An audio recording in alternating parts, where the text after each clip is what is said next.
जय हिंद साथियों, स्वागत है आप सभी का अपने YouTube channel the Raj research centre पे। और आज की इस वीडियो में बात करने वाले हैं कि राष्ट्रीय आय के कुछ महत्वपूर्ण क्वेश्चन जो कईयों बार पेपर में 12 पूछा गया है कि वो दोस्तों है क्या। एक साधन आय और दूसरा हस्तांतरण आय। क्या होता है ये साधन आय और क्या होता है ये हस्तांतरण आय, एक एक करके समझते हैं कंसेप्ट को। तो जो साधन आय होता है वह होता है जो हमारी सेवाओं के बदले मिलती है। ऐसा आय को हम क्या बोलते हैं, साधन आय। यानी कि मैंने मान लो कोई ट्यूशन टीचर है और किसी बच्चे को पढ़ा रहा है और उसके दोस्तों जो फीस मिल रही है इसको हम क्या बोलेंगे, साधन आय। वहीं कोई मोची वाला है, किसी के जूते सिल रहा है, पॉलिश कर रहा है और उसके बाद जो पैसे मिल रही है वो कौन सा होगा, साधन आय। वहीं कोई ठेले वाला जूस बेच रहा है, कोई फल बेच रहा है, कोई दुकान में सामान बेच रहा है और उसके बदले जो उसको पैसा मिल रहा है वो कौन सा होगा दोस्तों, वो साधन आय होगा। दूसरा, साधन आय जो है वो एक अर्जित आय अवधारणा है। कौन सी अवधारणा, अर्जित आय अवधारणा। इसका मतलब होता है कि वो पैसा खुद से क्या कर रहा है, अर्न कर रहा है, कमा रहा है। तीसरा, यह उत्पादन के साधन जैसे भूमि, श्रम, पूंजी, उद्यम के अंदर दी जाती है और इसे राष्ट्रीय आय में शामिल किया जाता है। इसे राष्ट्रीय आय में शामिल इसलिए किया जाता है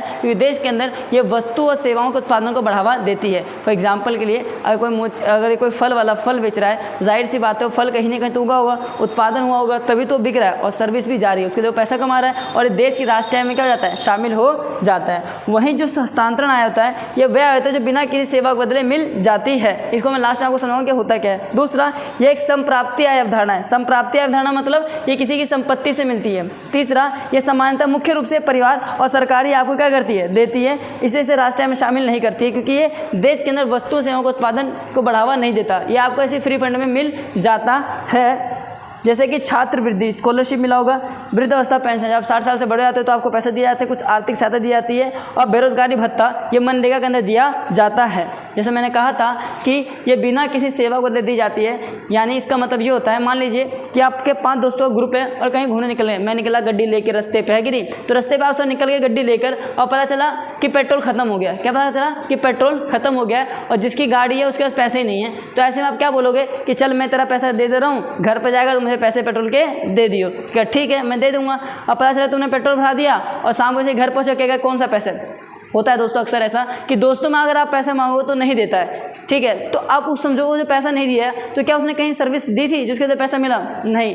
यानी उसे ऐसे ही पैसा दे दिया उसके दोस्त ने, यानी आर्थिक सहायता दिया। यानी जब बिना किसी सेवा के बदले से मिल जाती है उसे हम क्या बोलते हैं, हस्तांतरण आय। क्या बोलते दोस्तों, हस्तांतरण आय। जैसे कि एग्जाम्पल के हम बचपन छोटे हुआ करते थे तो स्कूल जाया करते थे, मम्मी क्या करती थी, 2 रुपये दे दिया करती थी, चल स्कूल जा। मेरे को तो वो भी नहीं मिला करता था। तो जब हम छोटे हुआ करते थे तो ऐसे निकल जाते थे तो उन्हें 2 रुपये मिल जाता था। तो जो 2 रुपये दिए जाते थे एक तरीके से क्या है, हस्तांतरण आय तो है। क्या हमने अपने माता पिता के लिए कुछ काम किया था, नहीं किया था, फिर हमें क्या मिल गया, पैसा। इसलिए हम क्या बोलते हैं, हस्तांतरण आय बोलते हैं।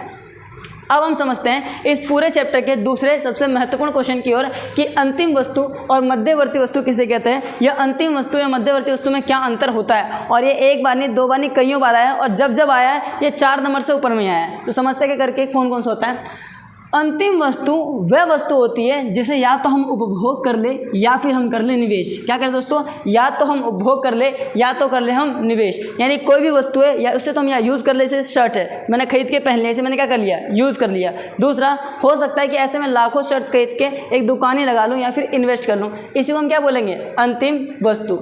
दूसरा, इसकी जो मांग होती है दोस्तों प्रत्यक्ष होती है। जाहिर सी बात है, अगर आपको शर्ट्स की नीड है तो आप जाके शर्ट खरीद लोगे, आपको ब्रेड की नीड है तो आप ब्रेड खरीदोगे, आपको चाय की नीड है तो आप चाय पी लोगे। यानी इसकी मांग क्या होती है, प्रत्यक्ष होती है। वहीं अगर बात की जाए मध्यवर्ती वस्तु की, तो मध्यवर्ती वस्तु वह वस्तु होती है जो पुनः बिक्री, यानी पुनः बिक्री मतलब दोबारा के लिए बिकने के लिए तैयार रहता है और आगे या फिर या तो दोबारा बिकेगा या फिर आगे क्या होगा, उत्पादन में इस्तेमाल होगा। एग्जाम्पल आप ही देखिए कि मान लो कोई आपके दुकान में चिप्स की पैकेट मिल रही है, तो चिप्स का पैकेट पहले फैक्ट्री में बना होगा, फिर उससे बड़े सौदागरों को मिला होगा, फिर उन सौदागरों ने बिचौलियों को बेचा होगा, फिर उस बिचौलियों ने छोटे छोटे रिटेलरों को बेचा होगा, उस छोटे रिटेलरों ने किसको बेचा, फिर जाकर वो आपको बेचा।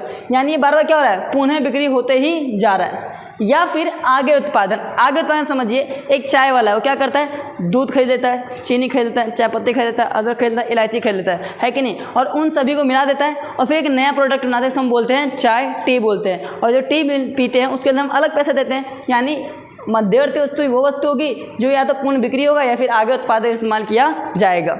दूसरा, इसकी मांग जो होती है वो अप्रत्यक्ष होती है। क्यों होती है, क्योंकि इसकी जो मांग होता है वो फुलफिल कर देता है अंतिम वस्तु, क्योंकि वस्तु बन जाती है तो लोग इसकी डिमांड करते हैं और इसकी मांग हो जाती है प्रत्यक्ष, उसकी मांग हो जाती है अप्रत्यक्ष। यहाँ तक समझ आ गया। समझिए, जो अंतिम वस्तु होती है इसके मूल्य में वृद्धि नहीं किया जा सकता। आप इसकी वैल्यू में ग्रोथ कर ही नहीं सकते, लेकिन मध्यवर्ती वस्तु के मूल्य में वृद्धि कर सकते हो। एग्जाम्पल लेते हैं चाय की। वो जो चाय वाला था उसने क्या करा, दूध, चीनी, चाय पत्ती और अदरक मिला दिया। अब आप चाय वाले के पास जाओगे, बोलोगे भैया 1 कप चाय दे दो, तो लगभग वो आपको 10 रुपये वाली चाय दे ही देता है। लेकिन आप बोलोगे एक स्पेशल चाय बनाओ, और एक जो 10 वाली चाय मिलेगी आपको इतनी बड़ी कप होगी और उसके अंदर आपको ये चाय दे दिया जाएगा, ठीक है। लेकिन आप बोलोगे भैया एक स्पेशल चाय बनाओ, फिर भी जो कप होगा वो इतना ही होगा, कप कोई बड़ा नहीं होगा। लेकिन फ़र्क क्या है, इसके अंदर केवल चीनी, चाय पत्ती, दूध और पानी होगा, लेकिन इसके अंदर केवल दूध, चीनी, चाय पत्ती, अदरक और इलायची होगा। इसी को हम बोलते हैं स्पेशल चाय। क्या बोलते हैं दोस्तों, स्पेशल टी बोलते हैं। और इसकी जो वैल्यू होगी, ये 10 है तो कम से कम इसकी वैल्यू 20 रुपये होगी। यानी क्या करा, इसने उत्पादन के मूल्य में वृद्धि कर दिया कुछ प्रोडक्ट को डाल के। तो इसके उत्पादन मूल्य में वृद्धि कर सकते हैं, इसके उत्पादन मूल्य में वृद्धि नहीं कर सकते। ये जो होती है दोस्तों उत्पादन सीमा रेखा के बाहर होती है, और ये जो होती है उत्पादन सीमा रेखा के अंदर होती है। अभी इसी समझ जाओ, मान लेते हैं ये एक प्रोडक्शन लाइन है, ये एक लाइन है, इसे मान लेते हैं उत्पादन सीमा। क्या मान दोस्तों, इसे मान लेते हैं उत्पादन सीमा है। अब जो अंतिम वस्तु होती है इसके बाहर होती है। क्यों होती है, क्योंकि वस्तु बनकर तैयार होती है बिकने के लिए या फिर उपभोग करने के लिए। वस्तु बनकर तैयार किसके लिए होती है, उपभोग करने के लिए तैयार हो जाती है। लेकिन वही जो होती है उत्पादन सीमा के अंदर होती है। क्यों, क्योंकि अभी वस्तु क्या होती है, पुनः बिक्री पे होती है, पुनः बिक्री पे होती है।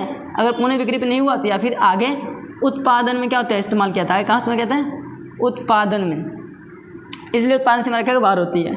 इसे राष्ट्रीय आय में भी शामिल किया जाता है, क्योंकि दोस्तों ये देश के अंदर वस्तुओं एवं सेवाओं के निर्माण क्या करता है, बढ़ावा देता है। लेकिन इसे राष्ट्रीय आय में शामिल नहीं किया जाता है, क्योंकि ये बनने के बाद अंतिम वस्तु अपने आप क्या जाती है, शामिल हो जाती है। उदाहरण के लिए समझते हैं कि परिवार द्वारा खरीदा गया दूध।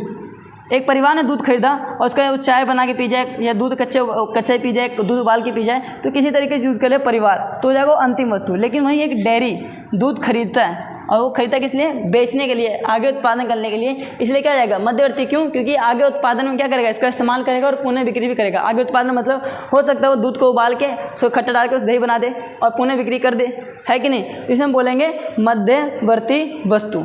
इतना तो समझ में आ ही गया होगा। अब पेपर में दोस्तों घुमाने के लिए ना कभी कभी गुमराह कर देगा और क्वेश्चन पूछ लेगा, क्या एक ही वस्तु अंतिम और मध्यवर्ती वस्तु हो सकती है, अपने कथन की पुष्टि करें। ऐसा क्वेश्चन आएगा कि पूछेगा बताइए क्या एक ही वस्तु अंतिम वस्तु और मध्यवर्ती वस्तु हो सकती है, तब आपका सीधा जवाब होगा हाँ, एक ही वस्तु अंतिम वस्तु और मध्यवर्ती वस्तु हो सकती है। ये डिपेंड करता है उसका उपयोगकर्ता कौन है दोस्तों, उपयोगकर्ता। ये डिपेंड करता है कि उसका उपयोगकर्ता कौन है। अगर उपयोगकर्ता एक उपभोक्ता हुआ, क्या हो दोस्तों, उपभोक्ता हुआ, तो वो सीधी सी बात है वो अंतिम वस्तु होगा। कौन सी वस्तु होगा, फाइनल गुड, यानी कि अंतिम वस्तु होगा। क्यों होगा समझो, एक उपभोक्ता जो होगा वो वस्तु खरीदेगा और उसको उपभोग कर लेगा, तो वस्तु खत्म हो जाएगी, तो वस्तु क्या हो जाएगा, अंतिम वस्तु हो जाएगा।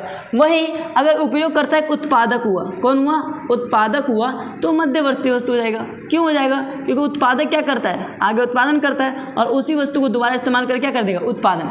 मान लीजिए इसके लिए दूध अंतिम वस्तु था, अब इसके लिए दूध मध्यवर्ती क्यों जाएगा, कि दूध के लेके क्या करेगा, डेयरी को बेचेगा, फिर डेयरी वाला किसी और को बेचेगा। हो सकता है हलवा वाला दूध खरीदते फिर उसमें मिठाई में यूज़ कर ले, इसलिए हम इसे बोलते हैं मध्यवर्ती वस्तु। यानी आपसे कोई भी क्वेश्चन पूछे कि बताइए क्या एक ही वस्तु अंतिम मध्यवर्ती हो सकता है, तो आप बोलोगे हाँ, एक ही वस्तु अंतिम वस्तु और मध्यवर्ती वस्तु दोनों हो सकता है। ये डिपेंड करता है कि प्रयोगकर्ता कौन है। अगर प्रयोगकर्ता उपभोक्ता हुआ तो वस्तु अंतिम, अगर प्रयोगकर्ता उत्पादक हुआ तो वस्तु मध्यवर्ती। अब आप पूरा वीडियो का पूरे इसके बोर्ड का स्क्रीनशॉट ले लीजिए, ले लिया, और वीडियो अच्छी लगी तो अपने दोस्तों से ज़रूर शेयर कीजिए। जय हिंद, जय भारत।